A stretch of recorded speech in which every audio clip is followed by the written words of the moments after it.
we sound high? Because we're not. Yeah, no, we're just weird. This is just us. Yeah, we're not high. No.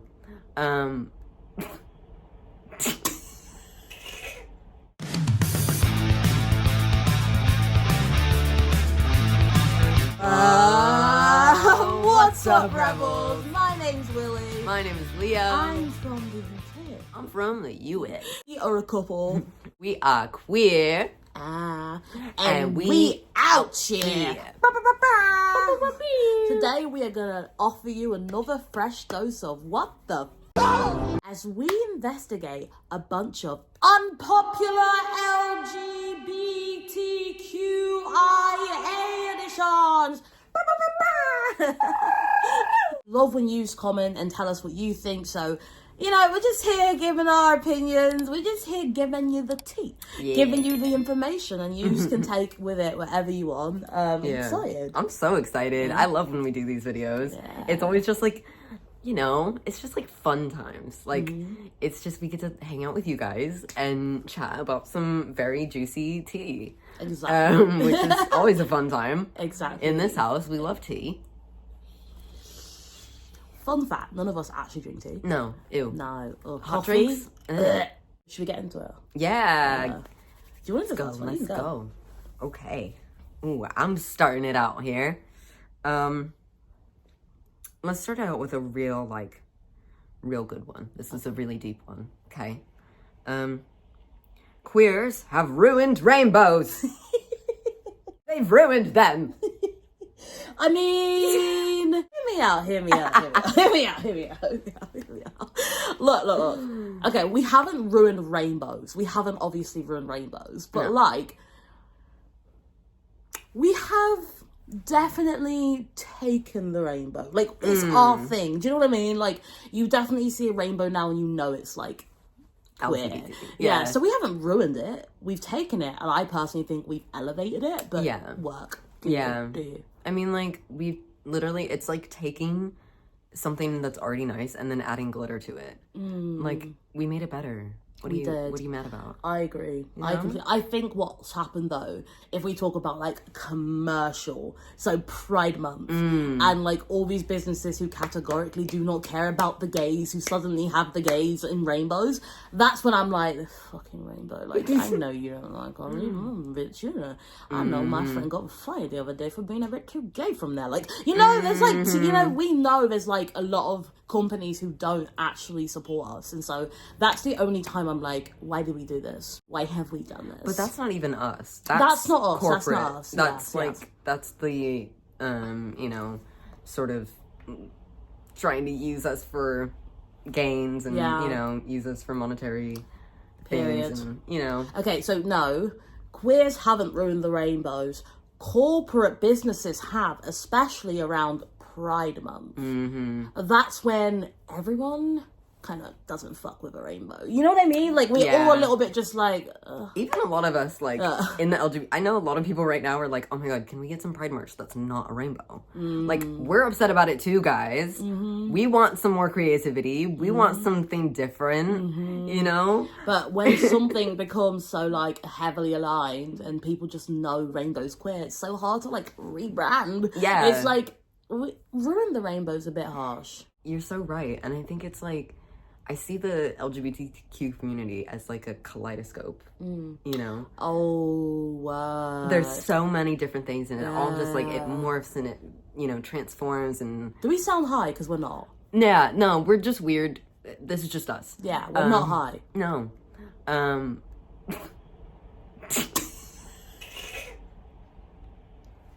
right.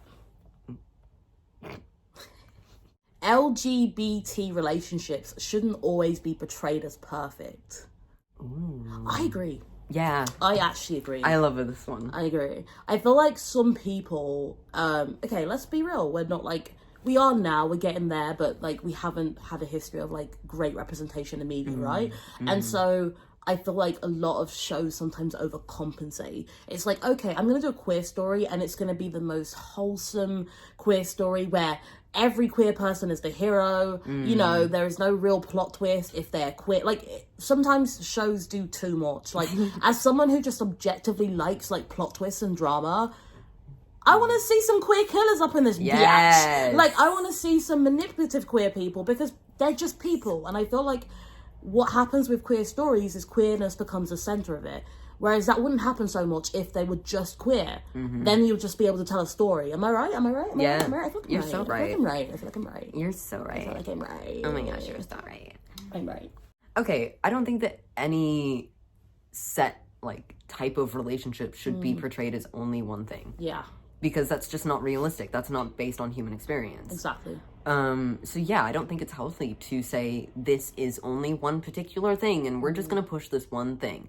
Because also representing the fact that, like, human error happens and, like, things aren't always puppies and rainbows and glitter, like, in life, like, that is a healthier representation. Is it not? You know? No, like, I completely agree. I feel like if you are, like, if people in general are going to use media as some form of, like, educational purpose, like, you know, I'm watching this on TV, so I'm learning these things, then queer people absolutely also growing up need to see good and bad. We need to know that, you know, we don't have unrealistic expectations. Like, oh, every relationship is like this, but mine's not. But every relationship I see on TV is like a Heartstopper. Like, what? They don't just fall in love like that. It's not that quick. Like, I get it. Like, I know why it happens, and that's not me saying I don't love queer happy stories. I do. I just think there needs to be more balance. If you're gonna create loads of cis characters, loads of, like, cis white characters, straight characters who are, like, all who have these, like, multitude and multifaceted faceted storylines and personalities, and give it to the queers as well. Give it to the gays. We can be bitches. yeah, honestly. We can be I could be a bitch. What's the most bitchy thing you can say? Like, this is why they don't cast us in these stories. Okay, let's get into a real juicy one. Juicy. Yeah? Like, Yeah, okay, like, cool. that's the one I think is going to be a discussion. Okay, yay! And I'm here for it. Cool. So this is particularly relevant to the US. It says, "Don't ask, don't tell should not have been repealed. Gays shouldn't fight and die for a country that hates us." That is tea. That is tea. It is. It's a what are heavy your one. thoughts? It's oof. The thing is like, the two parts of it, I feel like I have such separate emotions tied to, you know, or, like, reactions. Yeah. Because, like, looking at just the first bit, "Don't ask, don't tell" should not have been repealed. That I don't believe in. You know, I don't think that that is true. I think that any form of discrimination should be repealed and taken away. And the fact that, you know, LGBTQ people were having to live in the closet in order to serve their country is not okay. And then the second sentence of "gays shouldn't fight and die for a country that hates us." That makes you feel things, doesn't it? It does. Yeah. It does. I for me it's hard because, like, it's not like I'm super detached from America, because clearly not. Here you are. Yeah. But it's like, you know, war in general makes no sense to me. So like, I'm like, oh, there's so much thoughts that go through my head, but I don't disagree with this person's opinion. I don't disagree with their right to have this opinion. I don't necessarily feel like I agree with the, like, beginning part of your sentence of, like, it makes no sense for us to say don't repeal it, because what would be the alternative? Like, that's just not gonna happen. That's not great. I think this person has made two very bold statements, and I don't think both of them exist together. I do believe that, yes, like the first one being, you know, we shouldn't repeal this, blah, blah. No, terrible. Cannot agree with that. The gays shouldn't die for a country that hates us. I can get on board on that. I'm kind of like, I see the train. Choo, choo, I'm jumping on. Yeah. I'm jumping on for that one. I'm ordering food. I'm ordering food on that train, yeah. Don't miss the tank engine. I don't even know how it goes. I'm so high. Yeah, I think it's such a deep thing to say, like, well, it does kind of logically make sense, the second part of that, of, like, if you aren't even able to live freely in this country, why are you fighting for the freedoms of others when even within your ability to fight that, you are being discriminated against, or you're put in harm's way for who you are, particularly as an additional aspect. But I don't understand how that then leads someone to say that the systems in place that put on more oppression and more harm shouldn't be repealed. That doesn't equal each other. That's what I'm saying. They're two statements that just don't fit very well. Yeah. They've gone too far. Yeah. Honey, I heard you, but you got me in the second half, not the first. Yeah. Like, I was like, oh. Like, that's how I went. I was like, I don't know what you're talking about there. I'm showing up late to that lecture. Yeah. We're definitely late. We're coming in halfway through. Like, well, what happened in the beginning? Everyone's like, you don't even want to hear it. Like, it was shit. Like, sorry, the beginning part, fully disagree. Yeah. Fully disagree. Second part, I get where you're going with. Like I said, I'm jumping on the train. Choo-choo. Let's do another one. Yeah. Okay. I want to do one. You want to do another one? Your sexuality is not your entire personality. This one kills me. Do you know why this one kills me? Because we get that a lot. Yeah, we do. We get that. We get loads of hate. Yeah. It's brilliant. So on TikTok, a lot of people will be like, "Oh my gosh, being gay is your entire personality." Oh my god! And you're literally like my TikTok is about my transition. It's called sort of, Leo's T transition. Yeah, it's literally called Leo's T journey. What else do you think I'm going to be posting about other than my transition? But I get people who come onto my profile and be like, oh my gosh. Stop talking about your transition. Oh my god, your transition is your entire personality. Oh my gosh, you have trans flags in your home? Ew. Yeah. And I'm like, sorry? Do you know why I'm here? Do you know what this is? Like, what we're doing here? I'm not a daily vlogger. Like, you're not seeing every aspect of my life. You're seeing a part of my life that I'm documenting. We are very much documenting queer commentary, queer information. It doesn't mean that that's all that happens. The camera doesn't shut off and then we go, okay, so let's get queerer. Like, it just doesn't happen. We go on to, like, live our lives. Like, oh, you mean we don't go and, like, we don't jump out of bed and fold our pride flag sheets and then we jump into our pride slippers and then we drink our testosterone coffee and estrogen and then darling, and then the estrogen for you, darling, and then we sit there and we read the gay agenda that has been posted. That's because it's sort of like, also written by us, by the way. Yeah, well, we've really created it to be a sort of a nice, fun newsletter. It's really nice and compact and really easy. The weekly gay agenda. Yeah, it's really great and it's a great updating thing. Yeah, so baby, I'm not saying we don't do those things. I'm just saying I don't want to talk about it with everyone because we're trying to argue otherwise. They won't like us if they find that we actually do all those things. Oh, are you gonna have blue pink cereal or something? Oh my gosh, that was my favorite. And I said yes, in a blue pink bowl, bitch. So, like, I don't understand where being too queer or being too gay became an insult. But if you tell me I am too queer for you, I am the happiest I've ever been. And like, I am that is, to me, you're gonna tell me I'm too queer? Oh, stop. And I don't even know you. Are you just gonna throw like compliments like that go to my soul? Was he trying to flirt? Oh my god, he wanted me. Some pending. I feel like though this also speaks to you because this is something you often hear surrounding camp gay men of you're being too gay. Can you relax? Yeah, that is very, very common. You're shoving it in our faces. Yeah, that's very, very common that you hear because gay camp men tend to be a little bit more expressive. They tend to be very similar to black women, right? And gay people, whilst we are here, we're not going to sit here and pretend that a lot of you white boys, a lot of you white twins didn't take your language from black people. FYI.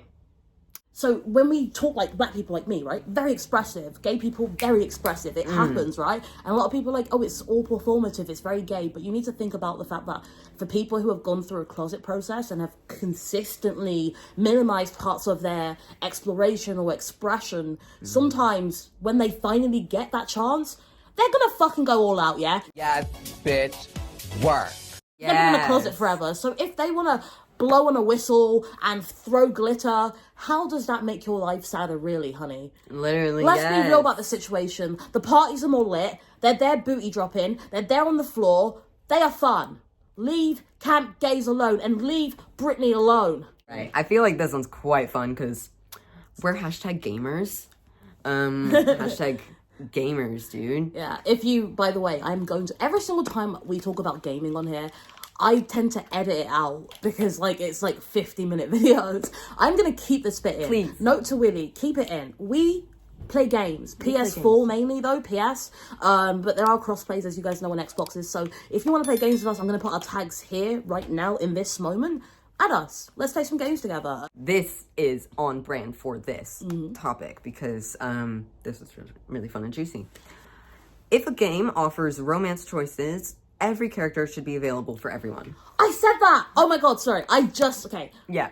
We were playing It Takes Two just yesterday. Yeah, okay, we were like 300 days in, right? And so it was a fault right at the end. But I was like, it's so interesting. Like, this is a love story, but you can't select the dynamic of your family because it's about two parents working together to save their relationship whilst you also see how it affects their child. And I was like, it'd be great if we could put our own names in, our own colours in, our own gender and whatever makeup in. It would have been so much more personal. Yeah. I agree with that. I'm not the biggest fan of heteronormative family games, especially in 2023. I just feel like we could do better. And I'm not saying that they should all just be queer. I'm not saying I want to see just two women in a game. I actually want to be able to choose. Yeah. I think everyone should be able to play a game that reflects them with, like, I'm talking like one-player co-op couch games that we do. Yeah. Like, narration games and that kind of stuff. yeah, you should be able to see yourself in the characters. I think I would have tried to save our kid more. Yeah. I think I would have cared a little bit more. Would have like hit a little deeper, Yeah, you know? I'm watching this show and I see this little white kid and I'm like, okay, Rose, like, I'm playing for you, but like,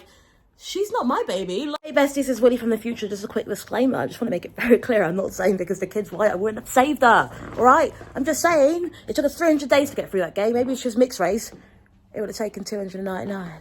Who's I'm this? just like, yeah, who does baby at? Who does baby? And so I would have loved to have been able to have picked us two with them a mixed kid, you know, name them what we would normally name a kid, have parents that look like us. And I think because it's a very coupley one, it's about a child, it's a very family dynamic, I would have loved to have been able to have people who look like us on.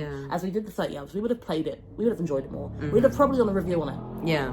Also, sorry, I'm so sorry. You're okay. Quickly let us know in the comments if you want us to do some game reviews. Just let us know, because we Ooh, are yeah. thinking of doing another channel where we do some gaming stuff. We game all the time. Do you like games? Do you like games? Do you like We games? do game for about 9 hours of our day when we aren't at work, so yeah.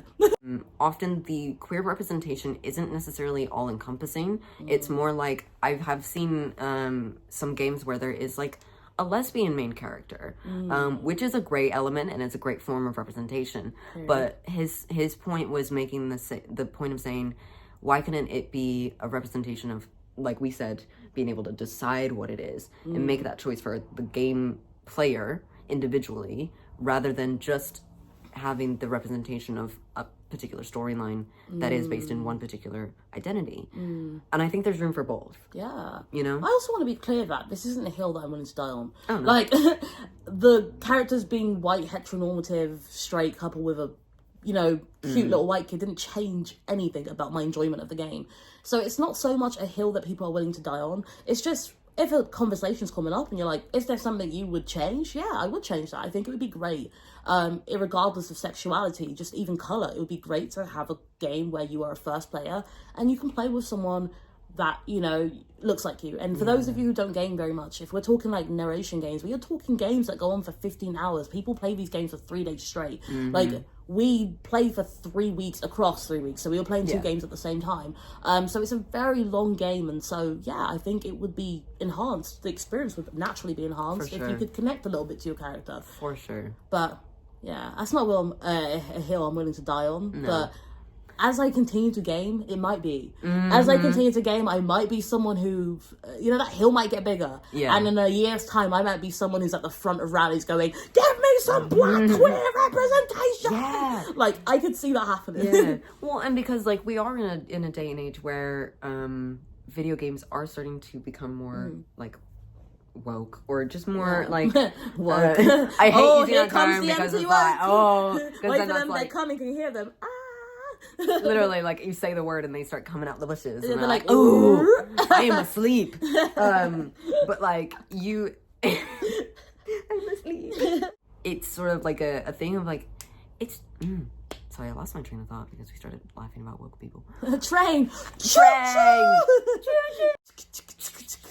Yes, okay, I was saying there has been a decent amount of like changes in certain games. Like The Sims is a great one, a great example of a game that has created more and more to grow with their amount of diversity and representation. The fact that they've added things specifically for the LGBTQ plus community, in the form of like tongue twister. I know, right? It was coming out too quickly for me. It's a lot, though. Do you know what I mean? Like, come on, guys, can we just chill out? But like, I saw that, like, your character can wear a binder. You can change your character's pronouns. You can have, like, I didn't know that. Yeah, it's really cool what they've done. Let me guess. Is there a lot of anti that? Of course there is. Like, come on. Yeah. It's gamer culture. Yeah. Even The Sims is not safe from gamer culture. I did hear about a game recently that introduced the ability to add pronouns to your character. And I know a lot of, let's be real, cishet male gamers got so upset. I'm so angry that I have to press something that says he. Oh no! I can't escape the pronouns! Oh, skip! Son, relax. Relax. You speak a language? Breathe. Yeah. Relax. Siren. Leo does this British accent, that's my only ick. Hello. Like, oh. How are you, darling? Oh, God. You doing alright, babes? I actually despise it. You doing Like, alright? oh, God, stop this. Pooja, what is this behavior? You're not a better or worse LGBT plus person if you do / don't go to Pride. Some people really think this way. You're not a better or worse person based on whether or not you go to Pride. I think that's objectively true. Yeah. I think, like, that's not the main, like, going to Pride or not going to Pride is not what makes you a good or bad member of the LGBTQ plus community. Pride is a form of, you know, community outreach that can be used and utilized and is oftentimes encouraged to be utilized to platform queer issues and LGBTQ related topics. But there is also the element of, like, corporate pride, you know, and sort of the, like, more commercial sides of Pride and Pride parades in particular that a lot of queer people don't align themselves with at this day and age. Yeah. And I don't think that that's a bad thing. Not at all. You also got to take into consideration that, like, so I'm talking, like, in your, like, hometowns. I'm not talking, like, all the prides that take across the world. You might have one or two. You have the commercial pride and then you have trans pride. I'm sorry. You are better or worse queer by going to those two events out of 365 days. Yeah. Personally, for me, I don't know if I'm biased because I actually don't go to Pride. The only Pride I've ever gone to was Trans Pride with you. I don't go to commercial Pride. I don't go to any of it. Hello, back in focus. We love to see it. The reason why I personally don't go to Pride is based on my own, like, social anxiety around, like, huge crowds. It's not for me personally. Also, I don't necessarily love the commercial element of it. I don't love it. It doesn't align with me anymore. It doesn't align with how I wish to be proud. I can research. I can pay so much homage to people who came before us without partying and wearing a rainbow tee. Like, that's not Pride for me. Yeah. That's just my personal opinion, though. I'm not saying that people who go to Pride are wrong. I'm just saying that's not how I wish to celebrate Pride. And a lot of people don't. I don't align with Pride. Some people just don't enjoy the big... Sorry, I literally just went bleh with your lip. Some people don't enjoy the whole party element. I don't personally, and I know I run musical theatre raves. This sounds really hypocritical, but I just don't like that magnitude. Like, commercial Pride versus my tiny little musical theatre raves, they're very different. They're so incredibly different, and I can't imagine myself going there and feeling 100% comfortable. I do suffer with some forms of, like, social anxiety and stuff like that. And so I don't, like, we always discuss that. I go, you can go, but for me, no, I don't want to go home. Like, I'm like, which you wouldn't expect, right? You watch this and you're like, you'll be the one fucking up there twerking like a bitch. But I'm not. I'm here. I'm like, I don't want to go. Go without me. Like, literally. Stay with the cats. Yeah, I'll stay with the cats. Like, and so let's please not, like, apply such generalizations to a multitude of reasons why people would choose to opt out of what is a party. Like, let's stop pretending Pride isn't a party. Right. What it stands for and where it once stood for is very different versus what it is now. And I don't know why people are still pretending like it's the same thing. They might have the same values to people. You might have someone who went to the original Pride, an elder, for example, who still finds solace and happiness in seeing younger people come. I'm not saying that they don't have positive meanings or they don't have positive... I'm not saying Pride is a negative thing. I'm just saying, for me personally, I don't align it with how I view my queerness, how I wish to celebrate Pride, how I view elders, how I view the past. I just don't align it with myself.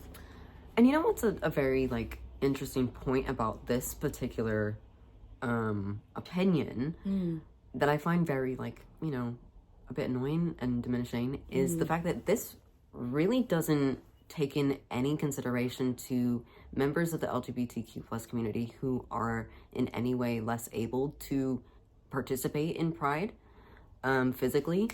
Like, come on, you know? There are so many people in our community who have a varied range of, you know, health conditions or physical abilities, mental abilities.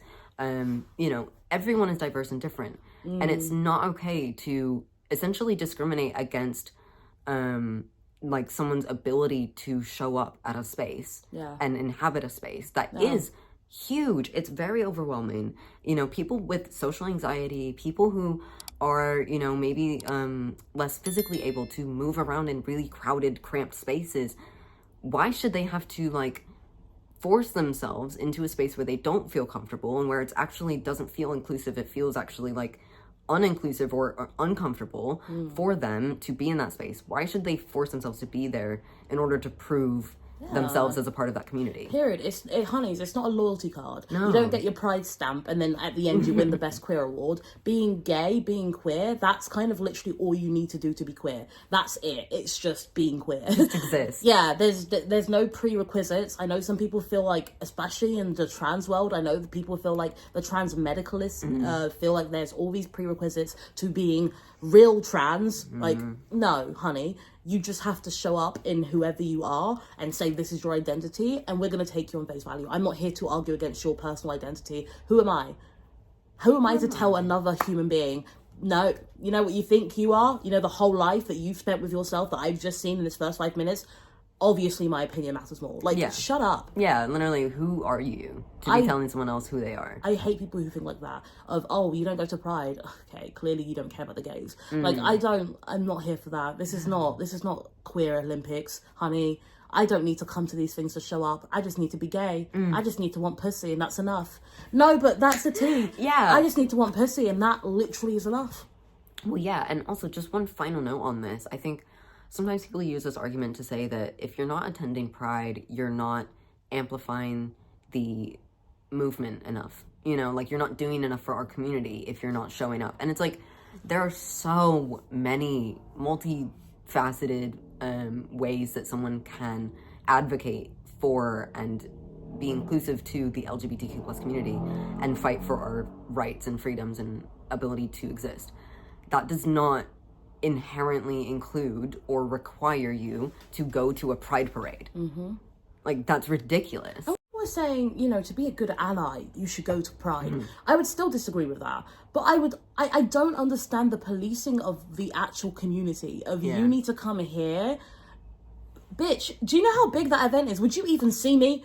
Like, am I just supposed to... Should I say I went there? Can you prove I wasn't? Literally. Where's Waldo, bitch? Where's Willy? Find me. Was I there? In fact, take back what I said. I have actually been to every single Pride. Does that make me a better queer person? No. Even though you didn't see me there? Right. Like, that doesn't make any sense. It's so fabricated, so commercial, and it's so performative. Yes. Queer people don't need to perform for other queer people. So if you are going to still falsely go and make these, like, prerequisites for allies... Bad friend, by the way. Don't do that to your allies. But you're certainly not going to get away with doing that with queer people. You can try, but you ain't going to get away with it. You know what I mean? On that lovely note, we are going to leave you whilst loving you. We're going to love you and leave you. Thank you so much for watching our videos. We took a little break. By us two taking a break, we literally means stopped videoing for 3 days. Yeah, it was heaven. It was great. It was wonderful, to be honest. We gamed hard. Yeah. That's why we finished. That's how we finished the game, yeah. All right, it's time to focus on the things that really matter. Gaming. And so, yeah, we had a lot of fun with that. But yeah, please do let us know in the comments what you want us to do. Let us know what you want to discuss. If there's something going on in the world and you're like, you know what, I would love to hear Auntie Leo and Auntie Leo. Did I just misgender you? Auntie Willow. This is why you shouldn't smoke. Auntie Willy and Uncle Leo's opinion on that, then please do come to us. We have actually had people, a lot of people come to my DMs via Instagram. It's really sweet. People message me there and say, hey, I would love you to talk about this. And we do have a backlog, but if there's anything big and exciting happening in the world that you want our commentary on, just contact us. We'll do it. Honestly, leave your unpopular opinions in the comments because I want to read more tea. Yeah. Please give me something to read this evening when we're like trying to decide what true crime we're gonna watch. Like, please. Yeah, that'd be really cool. And who knows? Like, it may make our next video. Hey. All right, we love you guys. Drink water, eat carrots, look after yourselves. Remember, gay agenda, gay agenda, gay agenda, gay agenda, gay agenda, gay agenda. All right, bye. Love you. Bye.